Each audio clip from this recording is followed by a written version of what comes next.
with your experience that you've been doing this and working with other influencers as well, other leaders in this space, because that's one of the things I love about you is you collaborate with so many other leaders in this space. And I think that's what makes this one different. We're all trying to support each other to get the word out, right? None of us are like, well, we're doing the same thing. We're not going to support each other. We're all supporting each other to help that entrepreneur, that solopreneur, that business leader, that marketing specialist break out of this mold and realize there's something here. What have you seen?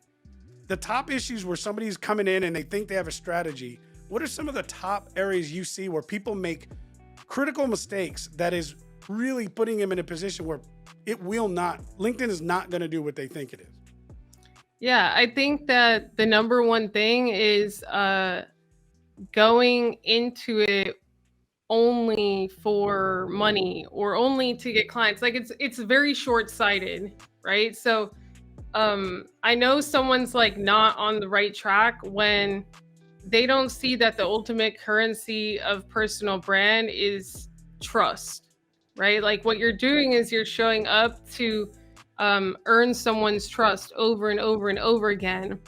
And so until they have that mindset, it's almost impossible to communicate with them because they're going off of a currency they're looking at money, but money is effortless when you earn people's trust. And so I think that also the second thing is thinking that quantity will somehow disrupt quality, right? Like there is a balance, but they don't want to do enough. And especially in the beginning, until you're known, you have to do more. It's like a plane coming off of the ground. To get that momentum rolling, you're going to have to go very, very consistent, especially in the first 90 days, to where people have seen you enough where when they see that piece of content, they're like, oh, I usually get good content from this person. I'm going to watch the next thing and the next thing. So I don't think they understand that it's also like training behavior. And if you're just not seen enough, that momentum will never go in your favor. Okay, Sinead, I just got to stop you right there because you just said so much that it was like I hope that makes sense. Like, I know it's like I wanted to interrupt you, but everything that comes out of But yeah, she kept going, right? She kept going. I'm scrounging around for like a notepad. I was like, oh my God. Okay, You guys are funny. let's just start with, you just talked about like the first 90 days. What I see in the online space and also just people that are coming in to like build new businesses is, okay, I'm going to have a content strategy and I'm going to post once a day. And then maybe I'll post the next day.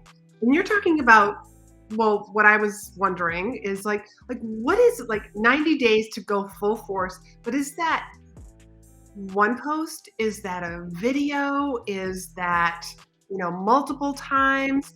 I mean, like what? Let's go a little deeper with what to do in those first 90 days. Yeah, so it actually, just asking that question brings up the third mistake, which they believe that text posts are going to be enough. They highly underestimate video because it's inconvenient for them to do video, right? And it takes more energy, more preparation, and it's an operational process. Even if you're going to do one of these lives a week, you have to set it up operationally. What topics are you going to have? I mean, I know, Rigo, all the setup that you all do, right?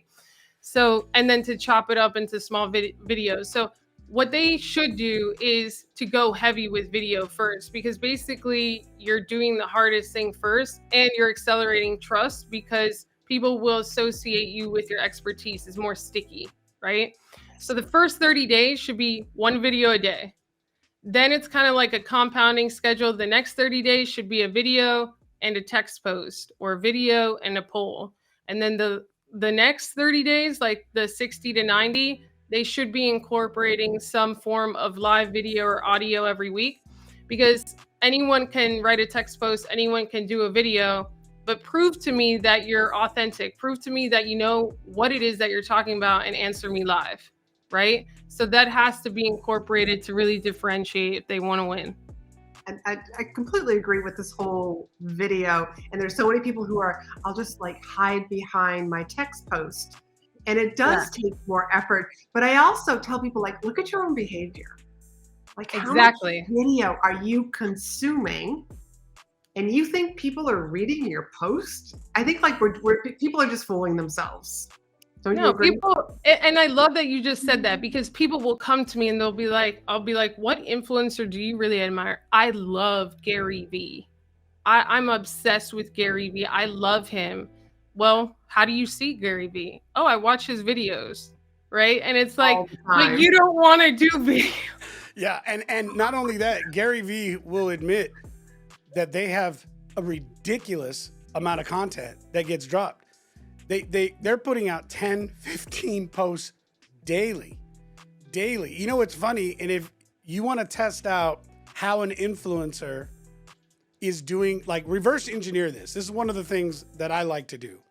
So let's put Gary Vee as an example. You see a piece of content from Gary Vee, go ahead and go back to his channel and try to find that piece of content as the last thing he posted. Good luck. You will It's gonna be like 30 down. Yes, and you'll see the consistency. Here's one of the other things I've noticed too, Shanae, is that the story stays the same. The content stays, the conversation stays, the authenticity of what they're saying. And people go, well, we've worked with clients who saw results and they said, but the executives are saying they're seeing the same thing over and over again. I go, yeah, that's the point. Like, you got results. Why do we want to change the conversation? We're continuing to put this in front of people. You don't change you don't change the story. You keep doing it over and over. And I think I've seen this as a mistake too, Shanae, and I'm curious if you have as well, where people think they do one post one time, they do one video, and that was it. And I'm like, post it again. Post it again. Change the title. Post it again. Cut it in bits. Like, post it again and again and again and again. They're like, well, what if somebody saw it? Like, great. Now you know who's following you. If someone says, I already saw this, which I doubt you'll see, you know what I mean? Then great. Now you have a fan. Say thanks.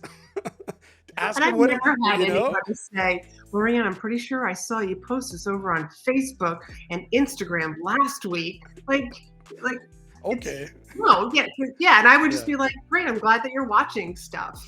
But I like to, I mean, one of the things that I like to do, and I'm curious on your take on this, Shanae, is that if I do create a written post, I will then like instantly like create it and change it into a video. I can, I mean, I'm the one who wrote it, so I will actually just put the camera on and start recording and just say pretty much the same thing. Yeah. And one of the reasons why I tell people to maybe start with video is because if they're not doing a lot of video, they can take a text post and make it into a video, but their delivery, I feel like there's not enough talk about 5 people could have the same script. The delivery, the most authentic one that seems the most natural will win, right? Yeah. But that's hard to do if you only do it once a month.